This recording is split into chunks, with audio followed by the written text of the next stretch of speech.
मैं कहूँगा आदरणीय ओपी शर्मा जी से शायद इसको एक कंक्लूजन मोड पर ले आए और ये एक आपस की बैठक है। इस केवल और केवल समाज के उत्थान की बात हम लोग कर रहे हैं कि भाई अब अगर सब लोग अवेयर हो जाते हैं तो शायद एक दूसरे की मदद कर पाए, क्योंकि किसी से मदद मांगने से अच्छी है कि हम एक दूसरे की आपस में खुद मदद करें।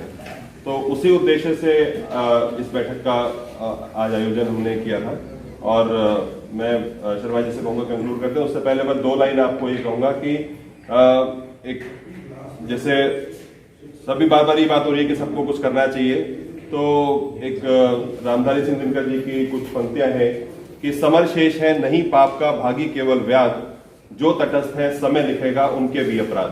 तो आप तटस्थ मत रहिए, आप सब लोग मूक दर्शक मत बने रहिए और इसमें जरूर अपना योगदान जो है ना वो कीजिए और ताकतवर बनिए। ताकत जैसा आदरणीय ब्रह्मदत्त जी ने बताया, शर्मा जी ने बताया और सबने बताया कि आप सब लोगों में असंख्य जो नेता है ना, जितनी उनको ताकत है उससे ज्यादा ताकत आप में, क्योंकि आपके समाज ने ही इन लोगों को बनाया।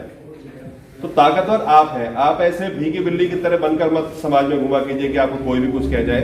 तो एक और बस लास्ट की पंक्ति और फिर मैं आदरणीय ओपी शर्मा जी से बोलूंगा, कंक्लूड करेंगे कि जो कल खाने में बैठ के शर्मा जी ने भी नहीं बताई थी मुझे कि क्षमा शोभती उस भुजंग को जिसके पास गरल हो, उसको क्या जो विषहीन रंगहीन विनीत सरल हो। तो ऐसा भाई जब फैसले की बारी आएगी और तो आप उनको माफ करने वाले बनिए, वो आप तब माफ कर पाएंगे जब आपके अंदर को ताकत होगी। तो बस इतना ही मैं कहूंगा, बाकी मैं कहूंगा आदरणीय शर्मा जी से। आप सबका बहुत आभार, इतनी पेशेंट हियरिंग जो दी है, तो ऐसे लगता है कि आप सब इंटरेस्टेड हैं। विषय भी ऐसा ही है जिसे भूल नहीं सकते। और सेफ फरीदाबाद पारस भाई से क्या कहूँ, पता नहीं ये मुझे प्रेरणा देते हैं या मैं इन्हें प्रेरणा देता हूँ, समझ नहीं आ रहा। इन्हों के उस पे ये बैठ के मिलकर अपना कार्यक्रम बनाया है और ये आगे चलाना है। फरीदाबाद को सेव वाकई करना है, हर एक तरह से सेव करना है। तो मेन मुद्दा डॉक्टर साहब ने जो बड़ी डाइडेंटिक बातें बताई हैं, बड़ी समझ की लीगल, वो स्टेप बाय स्टेप सारी इकट्ठी कर लेंगे तो सारी की सारी रह जाती है। मेरा अपना एक्सपीरियंस है, स्टेप बाय स्टेप चलेंगे। वो नॉलेज बड़ी जरूरी है। उसके लिए मैं इनसे रिक्वेस्ट करूंगा, एक क्लास लगवाएंगे जिसमें रोजाना काम आने वाली लीगल चीजें, उसके लिए। और इनसे रिक्वेस्ट करूंगा कि कंपाइल कर लें। कानून इतना बड़ा है कि हम सारे मिलकर नहीं समझ सकते उसे। मैं गारंटी से कहता हूं, कोई सुप्रीम कोर्ट का जज, सारे जज मिलके सारे एक्ट्स के नाम बता दें मुझे कितने हैं, नहीं बता पाएंगे। तो ये कंपाइल करके, और इनमें इतनी क्षमता है, ये कर सकते हैं, तो ये कर लें ताकि डे टू डे जब हमारे काम आए। ये जो एट प्रेजेंट इमीडिएट मसला था, जैसे दुग्गल साहब ने फर्क है, इसके लिए मैं ये कहूंगा कि अभी हम घर जाके सोए नहीं, बस मैं खत्म कर रहा हूँ। इसका मतलब ये नहीं है कि हम बस खत्म, यहाँ खेल खत्म, सुनी एक कान से सुनी दूसरे से निकाली। एक तो भाई पारस की जिम्मेवारी लगाते हैं, हमारी भी है सबकी।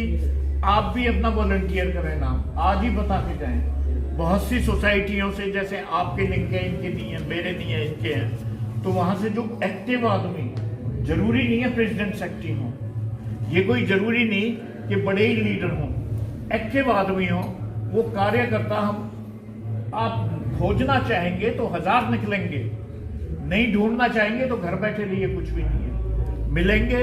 150 भी हो गए, 200 की लिस्ट है आपके पास, आपने सबको कॉल किया तो 40 तो आएंगे ही आएंगे, और 40 वो बहुत हैं। तो इस बात को ध्यान में रखते हुए बहुत सफल आयोजन के लिए आपकी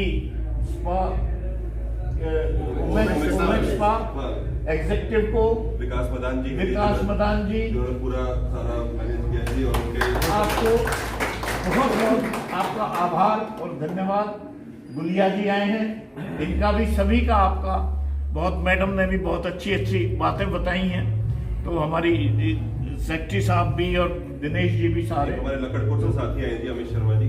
अच्छा, आपका तो ये जिक्र करते रहते थे भाई, आप तो खुद तो जुड़े हुए हैं, औरों को भी जोड़िए साथ में, समझे ना। हाँ, तो मतलब ऐसा है कि मैं नहीं समझता, मुझे ताजुब सा होता है, फरीदाबाद में एक आवाज में हम इतने लाख आदमियों में 100 नहीं इकट्ठे कर सकते, हो जाएंगे, कोशिश करेंगे।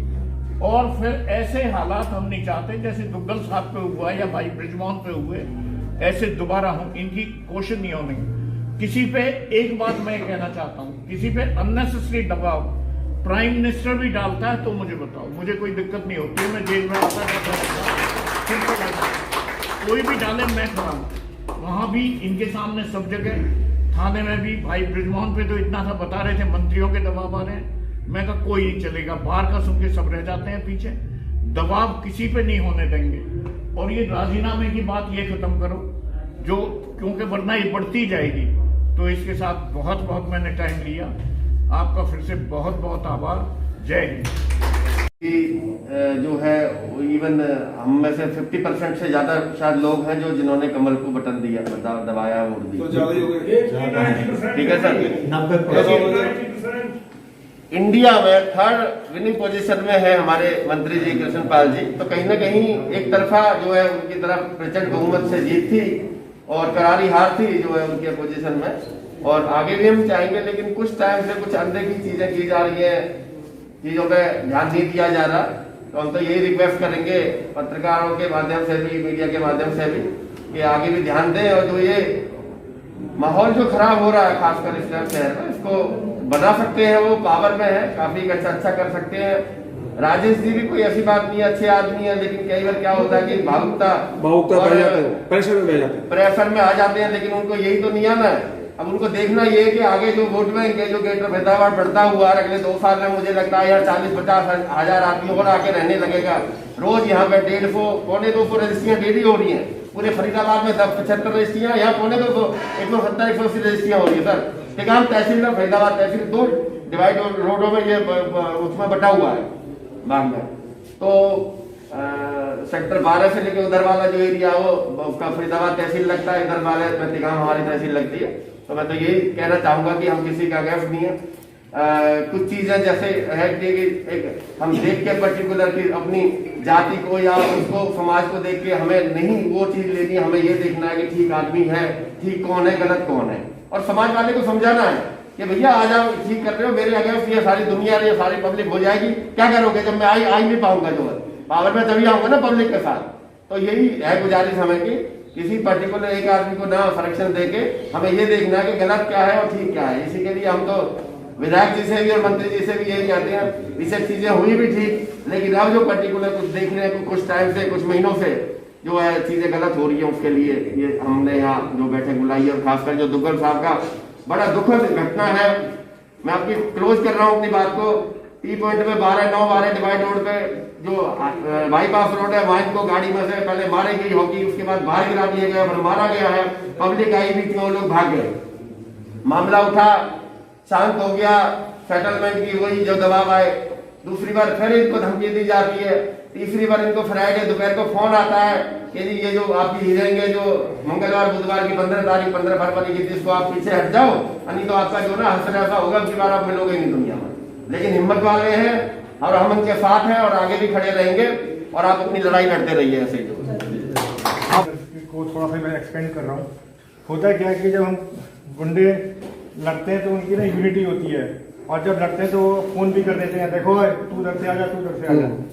तो जो सेफ फरीदाबाद जो ऑर्गेनाइजेशन है और जिसको हम एक्सपेंड करते हैं, और हमारे पे इतनी हिम्मत आ जाए, हम सेफ फरीदाबाद के इमरजेंसी नंबर पर फोन कर रहे हैं, रुक जा मैं फोन करता हूँ, नहीं खड़ा रही हो, अभी फोन फरीदाबाद सेफ फरीदाबाद के स्टेशन को फोन करता हूँ, 4 आदमी आएंगे तो वहीं से कोई आएगा।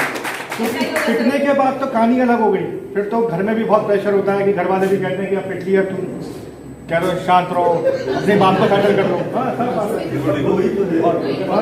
और जॉब करने वाले लोग हैं, सुबह जॉब जाना है, शाम को आना है, तो प्री विक्टिमाइजेशन से पहले की बात यह है कि अगर हम इस एसोसिएशन को इतना स्ट्रॉन्ग कर लें और सबके पास पहुंच जाए इसकी स्प्रेड, और ये हो जाए कि रुक जा भाई अभी तू मारेगा ना, मेरे पास नंबर है, मैं ओपी शर्मा सर या सर क्या मैं ये जानते हैं, मुझे फोन करता हूँ, 2 मिनट में आते हैं, पर तुझे यही ठोकेंगे।